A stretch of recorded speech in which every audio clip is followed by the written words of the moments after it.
Olá, pessoal, tudo bem com vocês? Vídeo inédito hoje sobre ciências humanas, dicas para o Enem, história e geografia. E hoje, duas feras nessa área, as professoras Denise Souza e Josiara de Carvalho. Elas vão nos contar sobre como é que está o mercado de trabalho nessa área das humanas e dicas muito valiosas para o Enem. Então, meus alunos, estudantes queridos, aproveitem essa oportunidade no canal Química com Cássia para ficar bem informado, ligado, antenados, para você ter um bom desempenho nos seus concursos que virão pela frente. É com vocês, profs! Olá, pessoal, tudo bem? Sou a professora Denise, sou professora que tem a formação de História. Primeiro momento, eu quero agradecer à professora Cássia pelo convite, né? Agradecer pela participação do canal Química com Cássia, é extremamente importante. Então, hoje a gente vai ter a companhia da professora Josiara, vou passar a palavra para ela. Olá, tudo bem, pessoal? Então, eu sou a prof. Josiara, também sou formada em História, e hoje a gente vai falar, então, um pouquinho sobre o que cai no Enem, tanto em História quanto em Geografia. Então, hoje, para complementar, a gente vai usar, né, uma ferramenta, então, para que a gente tenha essa possibilidade, vamos trazer para vocês alguns slides, para favorecer, então, um pouquinho esses estudos, né?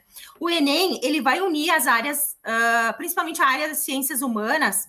Então, a gente complementa tudo isso com as seguintes disciplinas, tá? Trabalhamos com História, Geografia, Filosofia e Sociologia. E o enfoque de tudo isso, normalmente a gente tem que focar, né? Tem um foco. Então, a gente tem que focar na leitura e interpretação, para a gente ter essa lembrança dos principais acontecimentos da humanidade e esses impactos que vão surgir nessas ações humanas na Terra e a relação que se vai ter entre essas sociedades.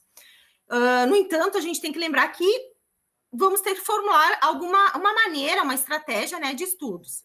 Então, normalmente a gente sugere, né, que para construir esses estudos para o Enem ou para o vestibular, enfim, a gente tem que montar essa estratégia diante de construção de resumos, tópicos, né, mapas mentais, que vai favorecer essa relação interdisciplinar para aquele momento vivenciado, certo?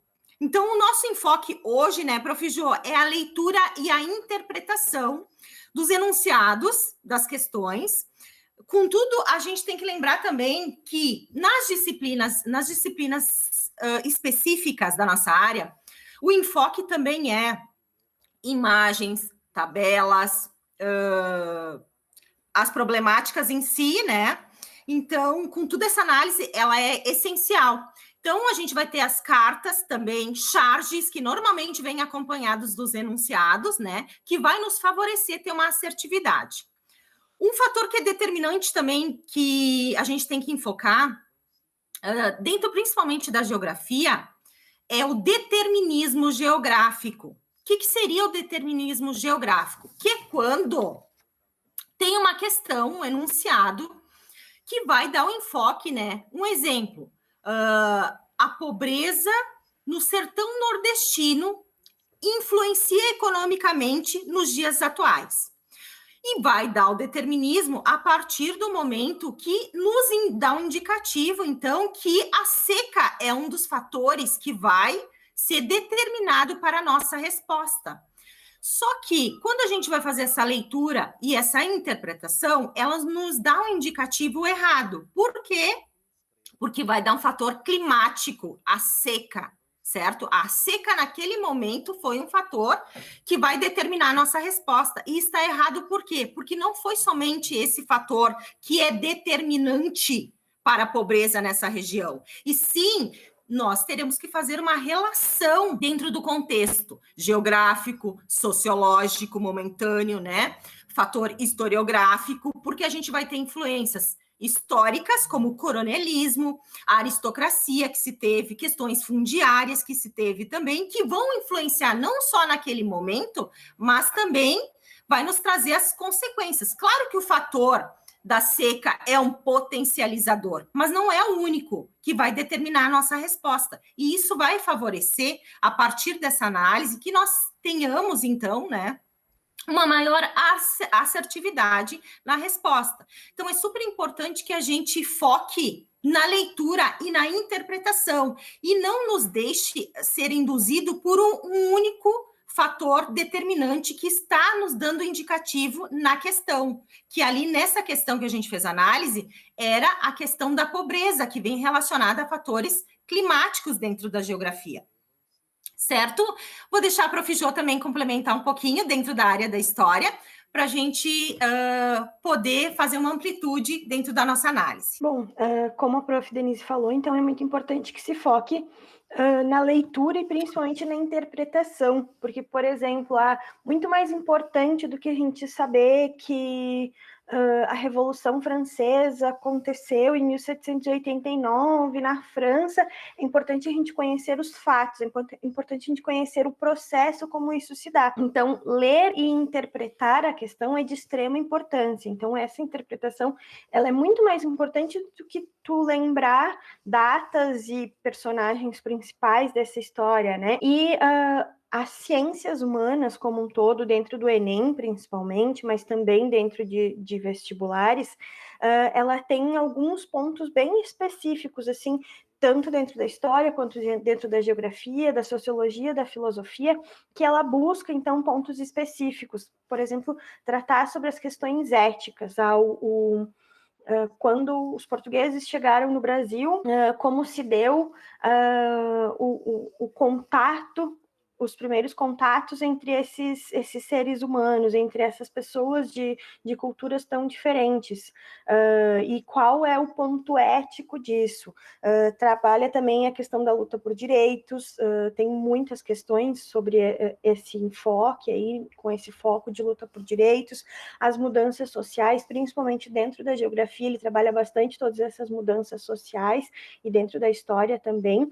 Então, eu vou começar já falando com vocês, então, sobre os temas específicos que caem de história. Antes de começar falando, então, é bom vocês lembrar que história geral, ele não tem uma porcentagem, por exemplo, ao longo de todos os Enems, de cair muitas questões. Então, ele foca muito mais em história do Brasil. Então, quando forem estudar, procurem estudar principalmente sobre história do Brasil. Então, em história geral, o que a gente vai ver aí? Grécia e Roma, né? Grécia e Roma antiga. Então, dentro da Grécia, a gente vai ver a questão da democracia, o surgimento da democracia. Dentro da história romana, a gente vai ver, então, o surgimento da república e as lutas sociais que acontecem ali naquele momento. A gente vai ver sobre a Idade Média, principalmente sobre o feudalismo, especificamente, e sobre o catolicismo, sobre o poder da Igreja Católica naquele momento. As grandes navegações, né? Então, como que acontece essas grandes navegações, quais são as consequências, quais são os lugares que elas vão alcançar, o surgimento deste novo mundo que está sendo descoberto pelos europeus, a Revolução Industrial, a Revolução Francesa. Dentro da Revolução Francesa, então, o lema da Revolução, né, liberdade, igualdade e fraternidade, também é um ponto que eles pegam bastante, também as transformações sociais, a queda da monarquia, né, a queda da Bastilha e tudo que isso significa. O iluminismo, dentro do iluminismo, o enfoque é principalmente nos autores iluministas, né, nos criadores desse pensamento iluminista, como Rousseau e vários outros. Revolução Industrial, então, a Revolução Industrial vai trabalhar bastante as consequências da Revolução Industrial, principalmente, e dentro da geografia também vai cair industrialização, também trabalha bastante essa questão da industrialização e os impactos ambientais dessa industrialização, então tem bastante questões a respeito disso. Sobre os operários, as leis trabalhistas, o surgimento dos sindicatos, os impactos ambientais. E Segunda Guerra Mundial é um dos assuntos que mais caem, assim, de geografia geral, e aí trabalha também todas essas questões de nazismo, fascismo, a ascensão do nazismo e do fascismo, as consequências da guerra, as consequências e as causas dessa guerra aí ao longo de todo o tempo que ela aconteceu, e cai bastante, então, Guerra Fria, e Guerra Fria também é um assunto que cai tanto em história quanto em geografia. Eu esqueci de falar, mas uma característica bem forte do Enem é essa interdisciplinaridade. Uma questão, às vezes, tu vai ler ela, tu vai dizer, não, é história, aí tu vai continuar lendo, não, é geografia, tu vai continuar lendo, não, é sociologia. Então, ela é bem interdisciplinar mesmo, assim, tu vai encontrar todas as disciplinas das ciências humanas dentro de uma mesma questão, e é essa a intenção, né, que vocês consigam interligar e consigam relacionar todos esses assuntos. E aí, falando de Brasil, história do Brasil, então, como eu falei, é o que mais cai. Então, falando de forma cronológica, começa, então, lá pelo Brasil Colônia, e aí, então, vai falar sobre, como eu falei, sobre os primeiros contatos entre os indígenas e os europeus, de que forma que isso se dá.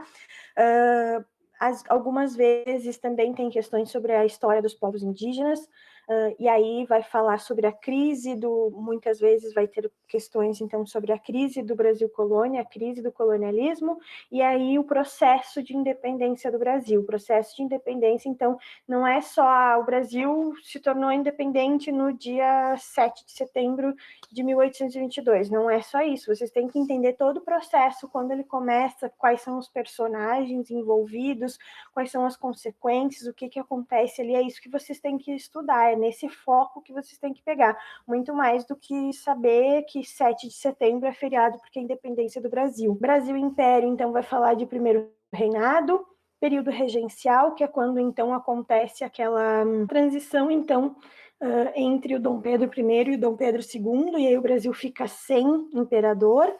E o Segundo Império, principalmente, vai falar bastante, então, sobre o momento de governo do Dom Pedro II. Aí, então, a gente vai ver a proclamação da República também, todo o processo de proclamação da República, tudo que acontece, a República Oligárquica, a República do Café com Leite, que é a chamada República Velha, né? Escravidão é um tema que cai muito no Enem, é um tema bastante recorrente sobre e aí é bem essa questão ética da escravidão, né? De, como eu falei antes, a questão da ética, da cidadania, das diferenças, o respeito às diferenças, e aí, então, quando falar de escravidão, normalmente vai estar falando sobre essas questões, sobre luta por direitos, sobre as resistências que existiam, então, dos escravos, não só dos escravizados africanos, mas também dos escravizados indígenas. Então, quando falar de história dos povos indígenas e quando falar de escravidão vai falar bastante dessa questão de luta por direitos desses povos que foram então tão massacrados na nossa sociedade. Da República Velha, então, vai cair bastante a questão da República do Café com Leite, São Paulo, Minas Gerais, e essa troca de poder entre esses dois estados. Era Vargas é um assunto que cai muito no Enem, muito mesmo, é um dos assuntos que mais caem depois de ditadura militar. Então, a Era Vargas foi o período em que o Getúlio Vargas governou, né, um período muito grande e que tem muitos altos e baixos, mas ele vai falar principalmente da questão das leis trabalhistas, ele vai falar das mudanças sociais que acontecem ali e ele vai ter esse foco, então, mais social quando falar de Era Vargas. E aí, então, a ditadura militar é o assunto que mais cai no Enem, então, como eu falei, foquem em tratar, em estudar dos assuntos das mudanças sociais e principalmente das lutas por direitos que acontecem durante esse período da ditadura. Mas aí a gente também entra numa questão bem ideológica, digamos assim, que depende de cada governo também. A ideologia do governo que está no poder, que nem agora, no caso, a gente tem o Bolsonaro no poder, ele tem uma ideologia um pouco mais não, né? Ele tem uma ideologia bem... qual é a palavra, Denise? Uma ideologia bem de direita, assim, então provavelmente o foco seja um pouco mais de fatos específicos. Então, quem foram os presidentes, em que época foram presidentes, quais foram os feitos deles em cada momento. Estudem a questão econômica também, mas também estudem as lutas por direitos, estudem as mudanças sociais, que é sempre bastante importante. Então, a gente nunca sabe qual vai ser o foco das questões do Enem, né? Eu estou falando, assim, de um modo mais geral, porque dentro da história, da geografia, dentro das ciências humanas, esse foco pode mudar muito, né? Ele vai depender muito da ideologia de quem está ali no comando do MEC, né? De quem está ali no comando de quem criam as provas do Enem. Então, tem essa questão também. Então, estudem, foquem nessas questões de interpretação, nessas questões de mudanças sociais, nessas questões de luta por direitos, nessas questões éticas, de respeito às diferenças, mas também não deixem de estudar os fatos fechados, porque a gente nunca sabe também como vai acontecer.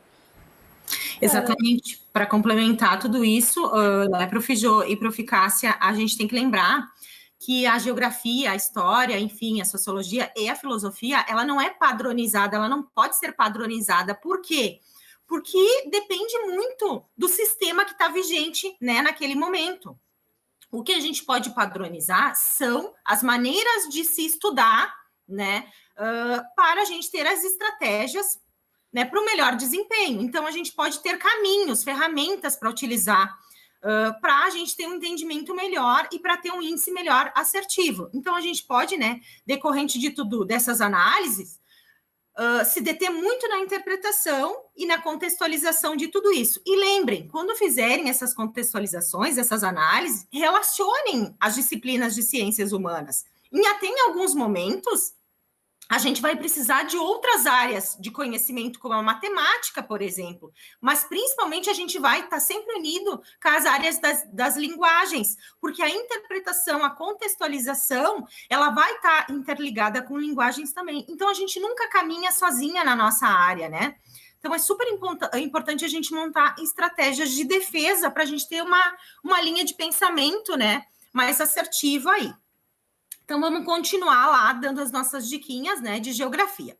Bom, dentro da área da geografia, a gente vai se deter muito também na área da geografia física, tá, pessoal? A geografia física, ela se detém também muito em trabalhar a climatologia, o que seria a diferença entre tempo, clima, né? As tipologias de chuva que a gente tem aqui no Rio Grande do Sul, 3 específicas, né? O que seria a chuva convectiva, a chuva orográfica, né, que são de barreiras topográficas, serra, montanha, essas influências, por que fica vários dias chovendo nessa região? Enfim, tipologia de nuvem, que é o movimento do ar que vai carregar essas nuvens, que são os ventos, né? Tipologias de vento, tudo isso a geografia física, em conjunto com a cartografia, a gente pode fazer essa análise, fazer cartas, mapas, tabelas, né? A geomorfologia, relevos, montanhas. Enfim, tipologias de rios, a gente também tem que verificar, decorrente de algumas regiões específicas aí. Mas, principalmente nesse momento, no Enem, nos vestibulares, eles estão se detendo muito em fazer relações ambientais, né? Mudanças climáticas, poluição, o desmatamento, o reflorestamento, né? A questão humana também é uma questão muito incisiva, que a gente vai fazer uma relação entre história, geografia e sociologia. A questão da urbanização, que a Prof. Jô também contextualizou, né? Ali, principalmente o processo da industrialização, como é que se deteve esse processo, né, em fatores históricos, e vem se trazendo esse processamento da urbanização e esse movimento social até os dias de hoje.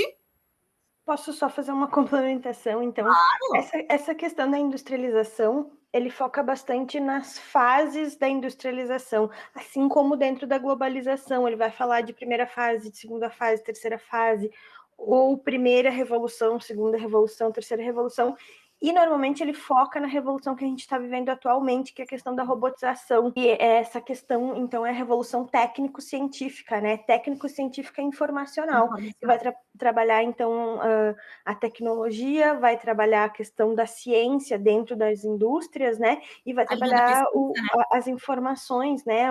A rapidez da comunicação e da informação. Exatamente, o processo da globalização, a Guerra Fria, né? Como é que funciona essa nova ordem mundial? E a gente também tem que fazer a relação das questões do Enem com o processamento da agricultura. Como é que foi esse processamento no passado e como tem essas novas tecnologias, essas linhas de pesquisa diante, né, dessa robotização que a gente tem agora, esse boom da robotização, que a gente tem vários equipamentos que hoje favorecem esse bom desempenho na área da agricultura, né? Como é que se faz esses movimentos de migração, né? Que a gente tinha movimentos de migração sazonal e hoje a gente tem as pessoas que se fixaram nos ambientes por esse processamento tá mais evolutivo. Como é que funciona tudo isso? Questões também de conflitos, principalmente no Oriente Médio, a gente tem que verificar essas causas, como é que foram essas consequências e quais são os porquês que se gera até hoje esses conflitos, né? O processamento também das formações territoriais do Brasil em si, a gente tem que se deter bastante nessas questões, né? Que são questões muito complementadas no Enem. A regionalização do Brasil também, e como é que funciona esse desempenho populacional? O que seria o IDH do nosso país em si, os porquês e fazer os comparativos entre países. Outra questão é a natalidade, né? Os índices de natalidade, de mortalidade, os índices demográficos, né? E complementando, se detenham, então, a fazer essas análises e analisem também as tabelas, tá? Não se detenham só nos enunciados, mas analisem as tabelas, não só do Brasil em si, mas de outros países fazendo esse comparativo. E analisem também por regiões, como é que se cresce por regiões dentro do próprio Brasil e os porquês que tem esse crescimento e esse desenvolvimento, tanto populacional como econômico, e analisem também fazendo a contextualização, as políticas internas de tudo isso no âmbito geográfico também. Dentro da geografia, dentro das questões geográficas, elas têm bastante, então, a análise de gráficos, análise de mapas, análise de tabelas, principalmente quando está falando dessa questão de população, de índices e taxas de natalidade, de mortalidade, da questão demográfica. Então, ele busca trazer bastante, então, gráficos e tabelas de comparação. Então, principalmente quando ele está falando dessa questão de população mesmo. Então, se atentem a isso também. Quando forem estudar, busquem, por exemplo, questões que tenham análise desses itens todos, análise de mapas comparativos, análise de gráficos e todas essas questões. Então, se atentem a isso. É como a prof. Denise falou, os diferentes componentes, eles se misturam aí, né? Às vezes, dentro da geografia vai ter um pouco de matemática, um pouco de português, um pouco de cada coisa, um pouco de estatística. Então, ele é bem interdisciplinar mesmo. E uma das questões que a gente tem que ressaltar é: sempre busquem a problemática da questão. Sempre vai ter um problema para ser solucionado, certo? E aí, diante desse problema, busquem a solução que se vai se caber naquela questão, né? Então, sempre vai existir uma problemática que vai ter que ser solucionada. E diante dessa solução, busquem os componentes para fazer o fechamento da melhor resposta. Bom, então, aqui a gente vai deixar, então, algumas sugestões de canais do YouTube para estudo, e como a prof. Denise falou lá no começo, façam anotações, façam esqueminhas.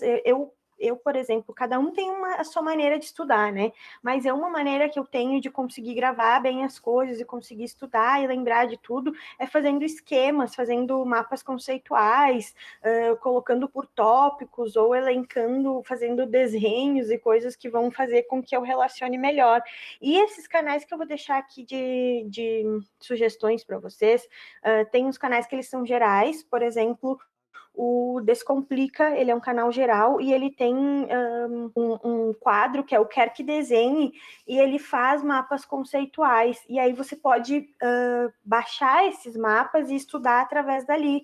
Então ele é bem interessante por isso, e ele é um canal geral, então ele tem tanto questões de história e geografia, como questões como fala sobre dicas de fazer redação, ou fala de química, fala de física, enfim.